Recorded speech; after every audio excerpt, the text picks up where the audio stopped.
इटावा से शुरू हुआ ब्राह्मण यादव विवाद बिहार पहुंच गया है। मोतिहारी के टिकुलिया गांव में ब्राह्मणों की एंट्री और पूजा पाठ पर रोक लगा दी गई। इसे लेकर बाकायदा गांव के एंट्री पॉइंट पर एक बोर्ड लगाया गया है जिसमें लिखा है कि इस गांव में ब्राह्मणों को पूजा पाठ कराना मना है। हालांकि प्रशासन की सख्ती के बाद पोस्टर हटा लिए गए, लेकिन तब तक पटना के सियासी गलियारे में बवाल मच गया।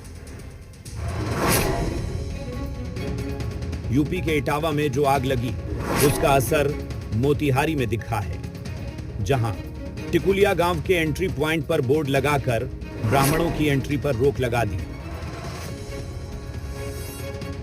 यूपी के घटना का असर बिहार में भी पड़ने लगा है और इस वक्त हम तस्वीर दिखला रहे हैं मोतिहारी के आदापुर के टिकुलिया गांव के। देखिए मेरे पीछे आप देख पा रहे हैं कि गांव में के एंट्री पॉइंट पे, टिकुलिया गांव है, इसकी एंट्री पॉइंट पे बोर्ड लगा है और बोर्ड पे लिखा गया है इस गांव में ब्राह्मणों को पूजा कराना सख्त मना है, पकड़े जाने पर दंड के भागी होंगे।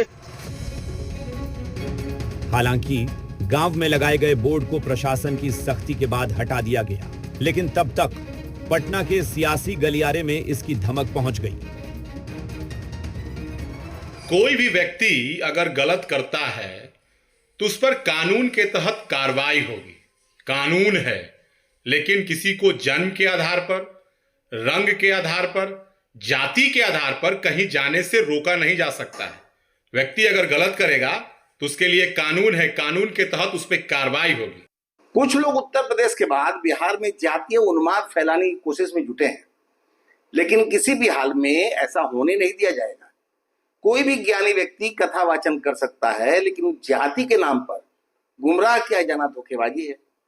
यूपी में हुई घटना के पीछे धोखेबाजी है, लेकिन गैर ब्राह्मण कथावाचक के साथ जो हुआ वह निंदनीय है। वहीं आरजेडी को लगता है कि इस जातीय आग के पीछे संघ और बीजेपी की मानसिकता, जो समाज में जहर घोलने का काम कर रहा है।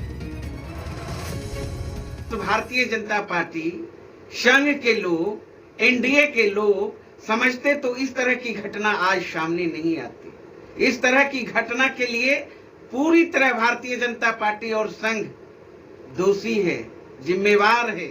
इसलिए हमारे नेता तेजस्वी यादव जी बार बार कहा करते हैं कि समाज में जहर मत घोलो। प्रशासन की सख्ती के बाद मोतिहारी के टिकुलिया गांव से बोर्ड को तो हटा लिया गया, लेकिन सियासत जरूर चमक गई। मुद्दा जाति का उठने लगा, लेकिन इससे फायदा किसको होगा, बड़ा सवाल है। मोतिहारी से पंकज के साथ सन्नी, जी मीडिया, पटना।